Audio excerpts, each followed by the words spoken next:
మొత్తము 5 మెంబర్స్ ని అరెస్ట్ చేయడం జరిగింది. దీంట్లో 2 నైజీరియా వాళ్ళు, తర్వాత 3 మన దగ్గర వాళ్ళు. ఈ 5 అరెస్ట్ చేసిన తర్వాత వాళ్ళ దగ్గర 199 గ్రామ్స్ కోకైన్, తర్వాత నైజీరియా వాళ్ళ పాస్పోర్ట్స్, 2 2 వీలర్స్, 10 సెల్ ఫోన్స్ కూడా సీజ్ చేయడం జరిగింది.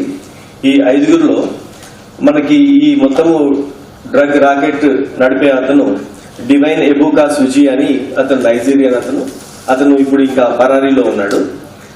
అతని యొక్క మెయిన్ కీ అసోసియేట్ అనుహా బ్లెస్సింగ్ అని ఒక లేడీ, ఈమెను అరెస్ట్ చేయడం జరిగింది. ఈమె previously Dhoolpet police station limits లో కూడా ఒక కేసులో, డ్రగ్ కేసులో ఉంది. ఆమె అరెస్ట్ అయ్యి బెయిల్ మీద ఉంది ఆ కేసులో. ఇప్పుడు ఆమెను ఇంట్రాగేట్ చేసిన తర్వాత వచ్చిన ఇన్ఫర్మేషన్ బట్టి చూస్తే 20 టైమ్స్ ఇప్పటి వరకు ఆమె హైదరాబాద్ కి డ్రగ్స్ తీసుకొని వచ్చిందని అర్థమైంది.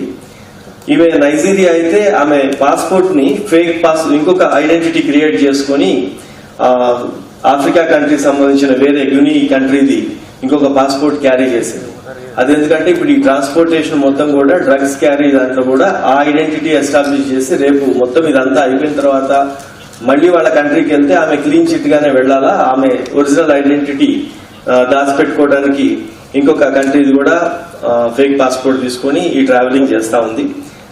ఈమె ఇంతకు ముందు ధూల్పేటలో ఉండటం, కేసులో ఉండటం, డ్రగ్ కేసులో, తర్వాత ఫ్రీక్వెంట్ గా హైదరాబాద్ నుంచి బయటకి నైజీరియా కంట్రీస్ కి అటు తిరగటంతో వీళ్ళ మీద ఫస్ట్ అనుమానం రావటం, తర్వాత వాళ్ళ అసోసియేట్స్ ఎవరు, వాళ్ళ డ్రగ్ పెడ్లర్స్ ఎవరు, తర్వాత కన్స్యూమర్స్ ఎవరు, ఇదంతా ఒక నెట్వర్క్ లాగా తీసుకొని ఆ రిలయబుల్ ఇన్ఫర్మేషన్ ని Telangana narcotic bureau, anti narcotic bureau నుంచి మనకి రావటం, మేమందరము దీని మీద వాచ్ పెడితే ఫైనల్ గా వీళ్ళందరూ అసెంబ్ల్ అయినప్పుడు ఈ రైడ్ రియలైజ్ అయింది.